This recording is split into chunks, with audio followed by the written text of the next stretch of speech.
نحمده ونستعينه ونستغفره ونتوب إليه ونعوذ بالله من شرور أنفسنا ومن سيئات أعمالنا إنه من يهد الله فلا مضل له ومن يضلل فلا هادي له وأشهد أن لا إله إلا الله وحده لا شريك له وأشهد أن محمدًا عبده ورسوله وصفيه من بين خلقه وحبيبه بلغ الرسالة وأدى الأمانة ونصح الأمة وكشف الله به الأمة وجاهد في سبيله حتى أتاه اليقين من ربه اللهم صل على محمد في الأول وحين اللهم لك الحمد كله ولك الشكر كله وإليك يرجع الأمر كله علانيته وسره فأهل أنت أن تحمد وأهل أنت أن تعبد وأنت على كل شيء قدير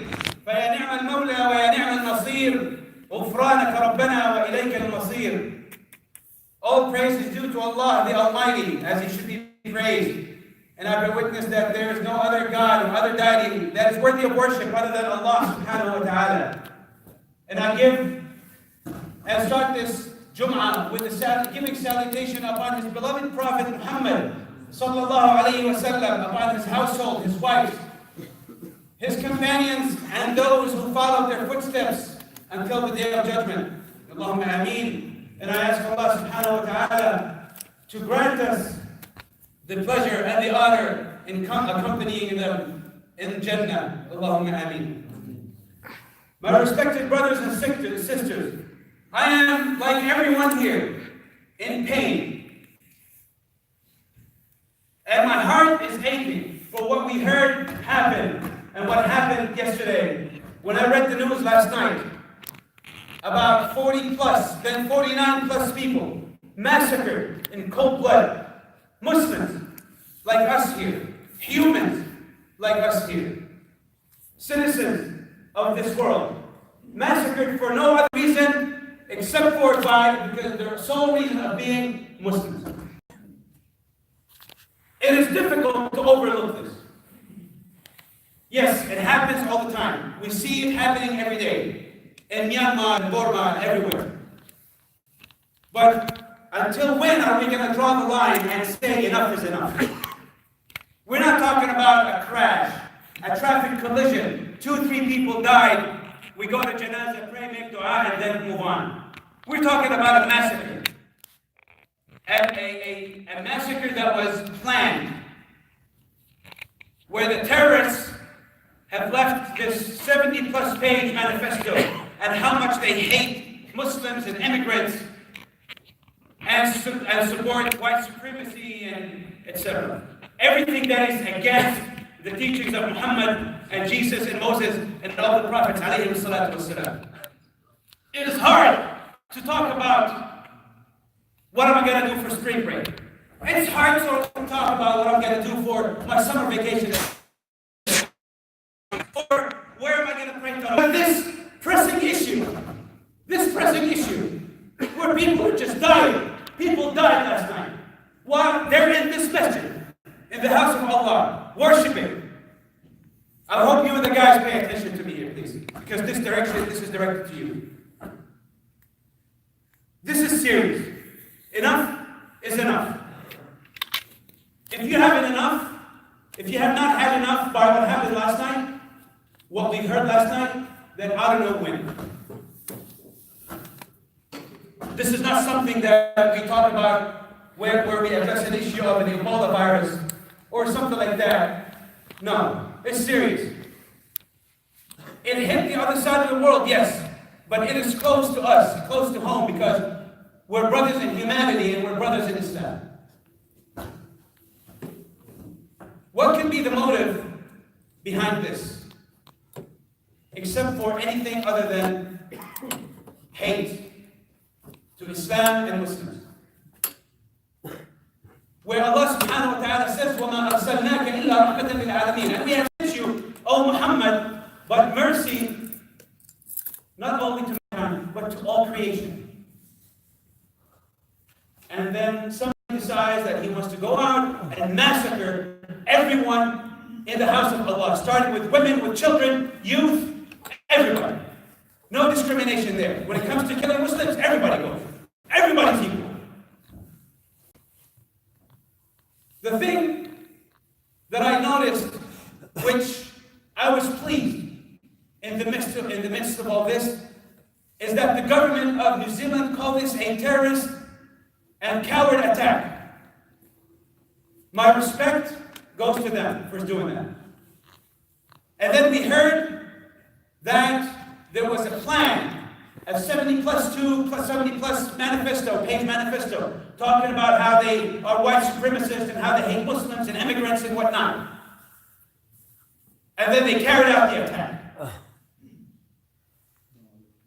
I hope that this does not change moments down the road by saying, oh, you know what, they were mentally challenged, or they were off their medication. They didn't really mean to. They were probably abused as children, and something pushed them to pull that trigger, and accidentally, they happened to be in the neighborhood where Muslims were gathering for worship. And then brush it under, sweep it under the rug and nothing happens. I hope this doesn't happen. The outcry for Muslims is exactly where I've always wanted to see. Unfortunately, it took us, the loss of dozens of lives for this to happen, but it has happened. They also called it that this was the darkest day and the darkest time of New Zealand's history. Not because only they are Muslims, but we are saddened and feel the tragedy whenever the loss of any life just takes place, just happens, just because they're humans, or just because some reckless act. Not because they're Muslims. Yes, it saddens us because it's close to home. But even if it was a church next door, we would feel the exact same, because they are our brothers and our sisters in faith, in humanity, in mankind.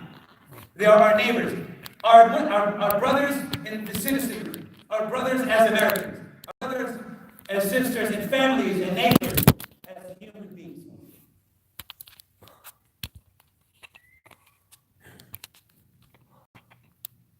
The next thing is, I call upon government, and I will touch on this at the end of the khutbah, to call this exactly what it is.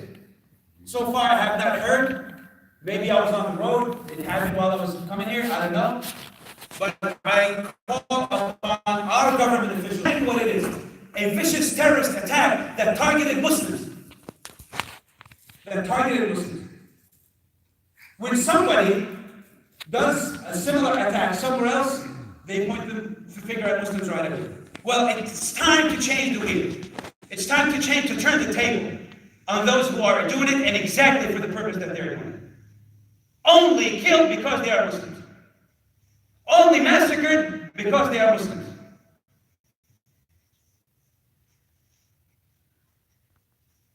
But here's the thing, will their death be in vain?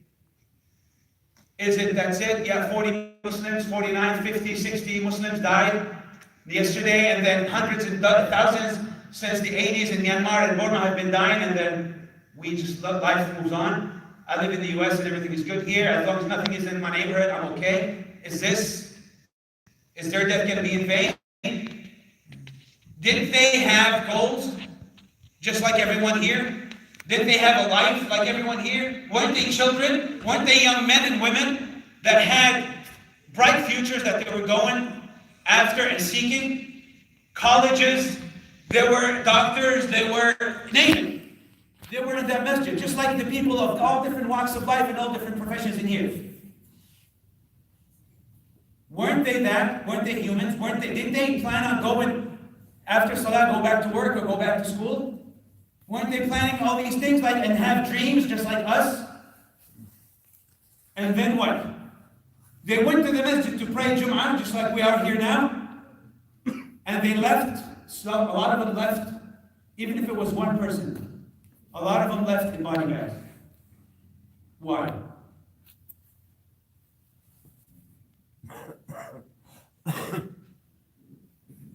Which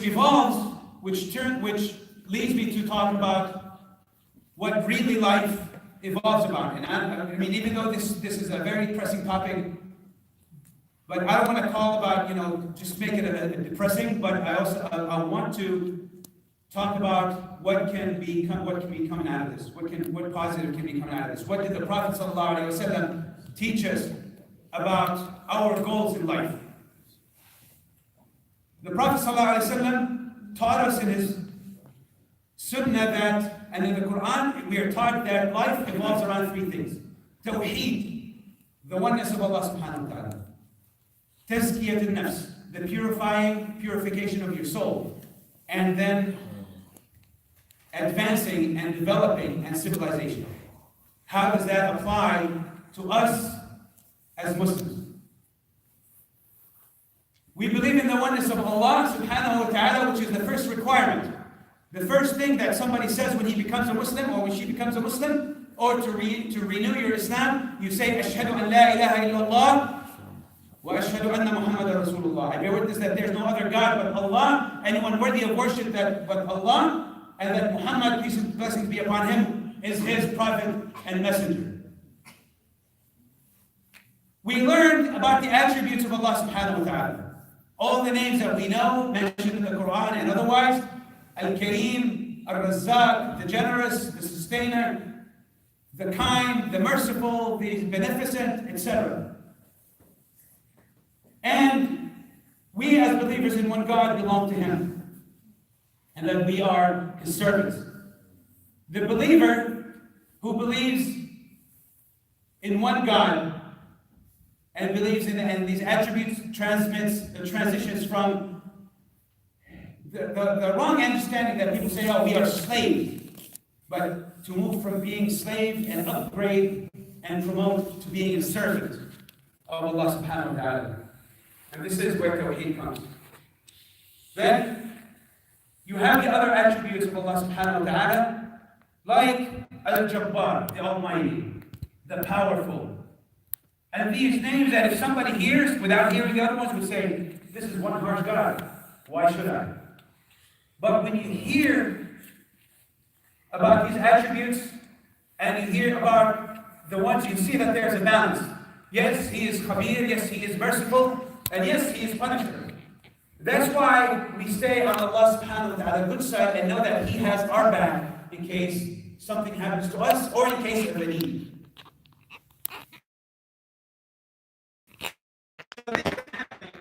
Across the globe. Where's the mercy of Allah subhanahu wa ta'ala? How is the attributes of Allah subhanahu wa ta'ala are in play? It will. And we will see.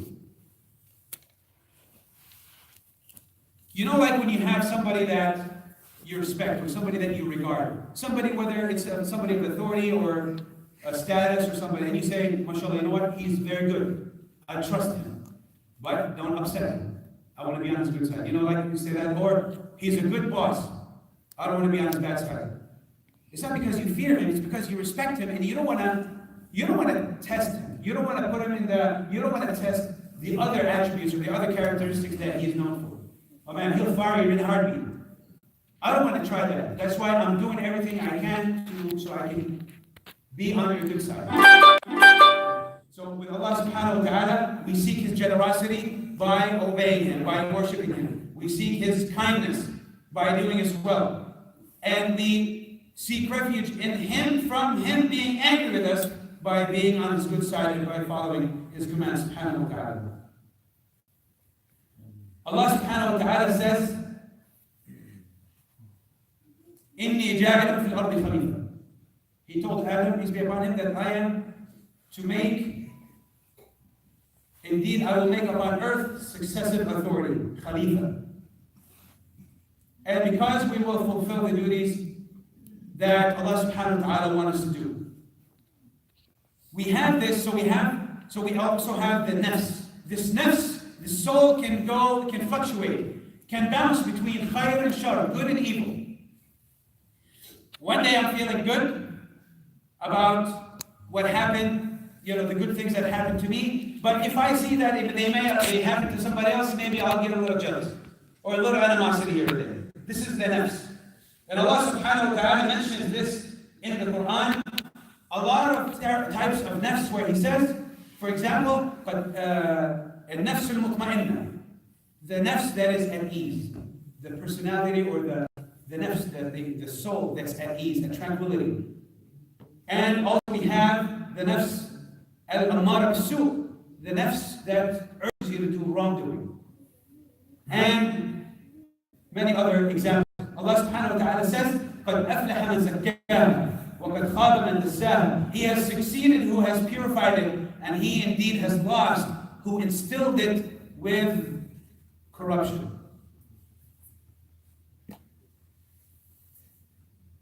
There's also the nafs al-lawwama that blames you when you do something wrong, and that's the nafs that we try to have so we can have clear and good conscience. I did something wrong, and my nafs will blame me. Something is telling me this is not right. You get that feeling when you're about to do something and you're not sure about it, and you go, I don't know if I should do this, if I should proceed with this or not.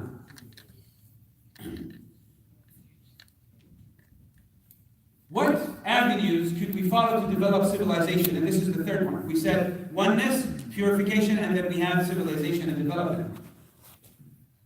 We look closely at the Quran and you see that Allah subhanahu wa ta'ala mentioned astronomy. He mentioned science. He mentioned the heavens, earth, the mountains, medicine, things that are being discovered until nowadays that were mentioned in the Quran decades, centuries and centuries ago. And things that have not been discovered yet, but they are mentioned in the Quran, but we know that they're going to turn up.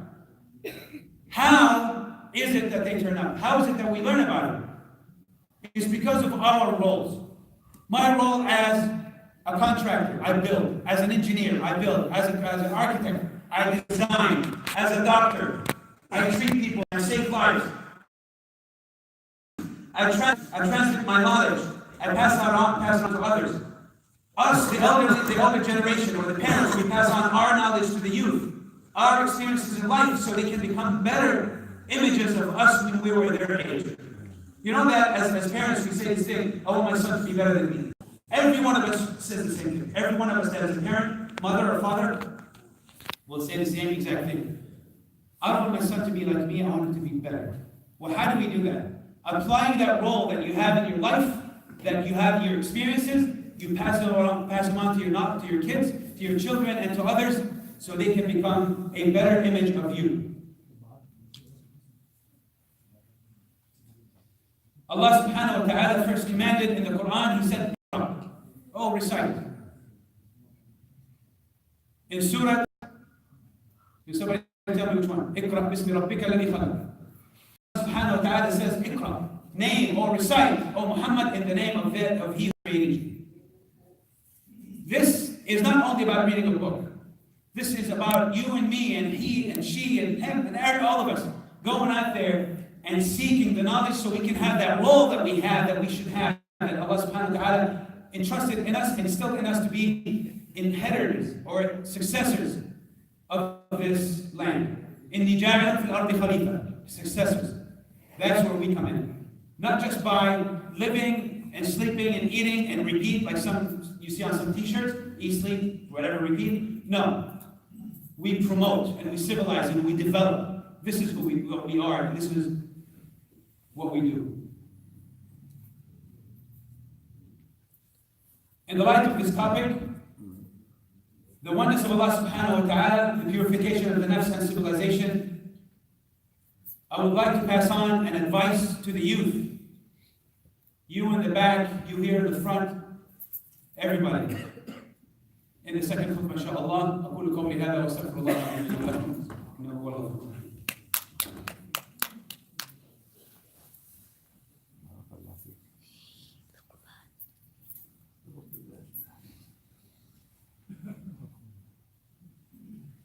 الحمد لله رب العالمين والصلاة والسلام على نبينا محمد وعلى آله وصحبه أجمعين. The Prophet ﷺ says in his famous hadith, اغتنم شبابك قبل هرمك.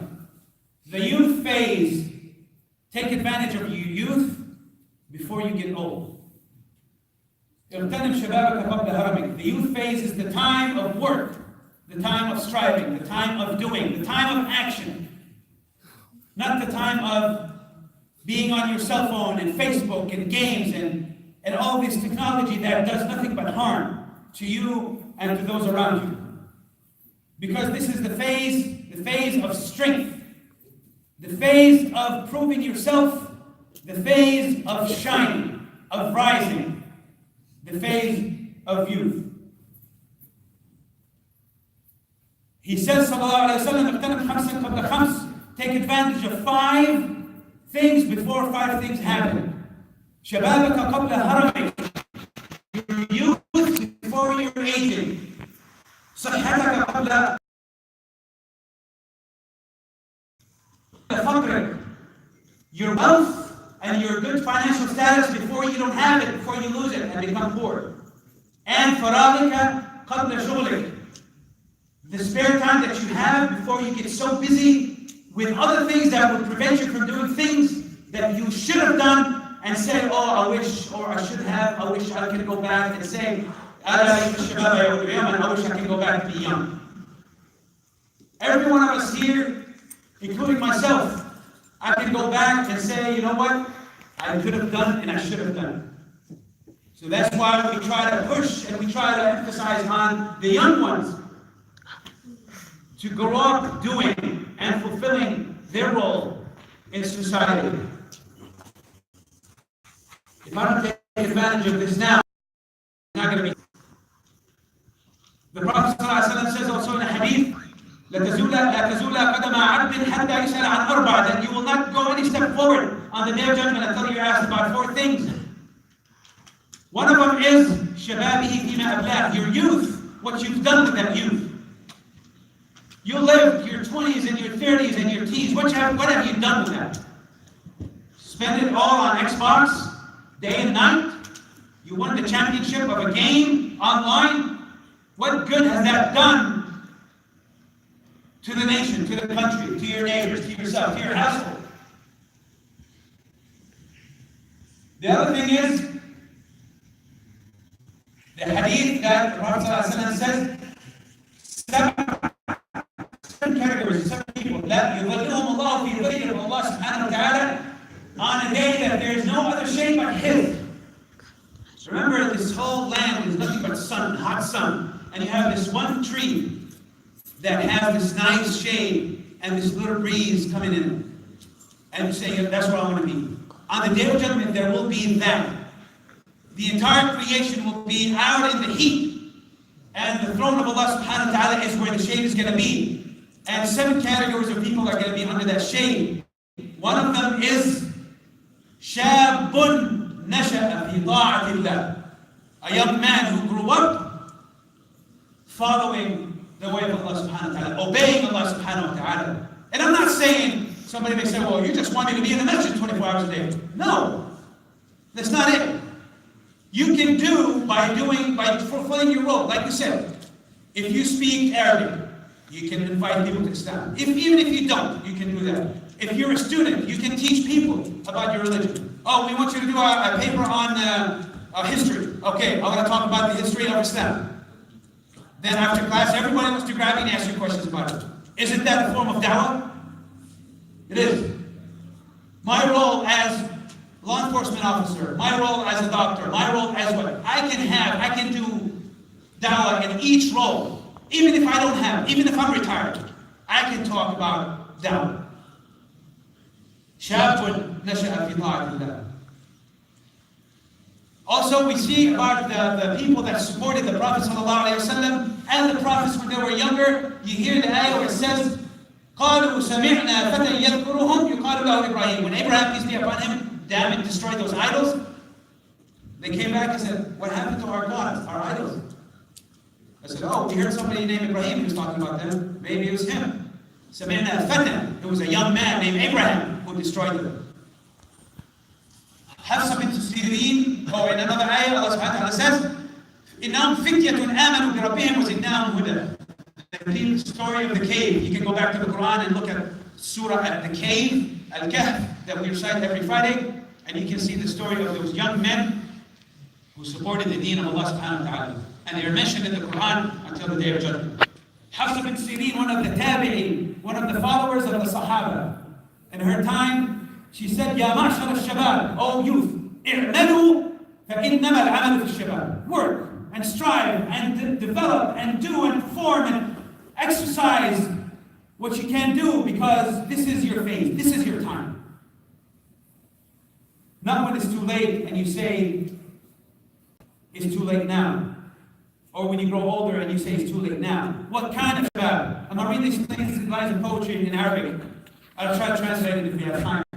Shabab, what type of shabab? They are shabab دللوا سبل المعالي فما عرفوا سوى الإسلام دينا تعهدهم فأنبتهم نباتا كريما طالت الدنيا غصونا وإذا جن المساء فلا تراهم من الإشفاق إلا ساجدين شباب لم تحطمه الليالي ولم تسلم إلى الخصم العرينا وما عرفوا الأغاني مائعات ولكن العلا صيغت لحونا وما عرفوا الخلاعة في بنات ولا عرفوا التخنث في بنينا كذلك أخرج الإسلام قومي شبابا مخلصا حرا أمينا. In the meaning, young generation that grew up not wasting their time on fashion and what's new and what's trending today, what's the latest game and what's this or the other. Oh, I want to have my iPhone 20. I know it's not out yet, but I want to have it. I'm planning on that. I'm going to save up for that. There are many young men and women that grew up knowing their goals and planning on their goals and having actual real ones. I ask Allah subhanahu wa ta'ala to have His mercy upon those who were massacred in New Zealand and throughout the world. And I ask Allah subhanahu wa ta'ala to consider them and categorize them among the martyrs, among the shuhada. And Ya Allah, to not let their blood remain. And Ya Allah, we ask you to have your mercy upon them, to have your mercy upon the righteous, and the prophets, and their companions, and those who follow their footsteps until the day of judgment. My final call, my dear respected brothers and sisters, and dear community, and beloved guests, is that we need to call upon our communities, our leaders in the boards of directors, in every masjid, leaders in the community, to go out and reach out to other churches and other organizations, local, government, federal, name it, state, all that, to say that, hey, we are here, and as we support you, وَلَا مَرِيضًا إِلَّا شَفَيْتَ وَلَا مَسْجُونًا مظلوما إلا وأطلقت سراحه يا رب العالمين. اللهم ارحم أموات المسلمين، اللهم ارحم أموات المسلمين، وارحم شباب المسلمين، وارحم صغار المسلمين وأمهات المسلمين. اللهم ارحمنا برحمتك التي وسعت كل شيء. Ya Allah, we ask you to bestow your mercy upon the Muslims and upon humanity. And we ask you, Allah, to stop this and seize this bloodshed and make us as Muslims the reason why bloodshed is stopped. اللهم آمين. أقول قولي هذا وأستغفر الله العظيم لي ولكم وأقم الصلاة.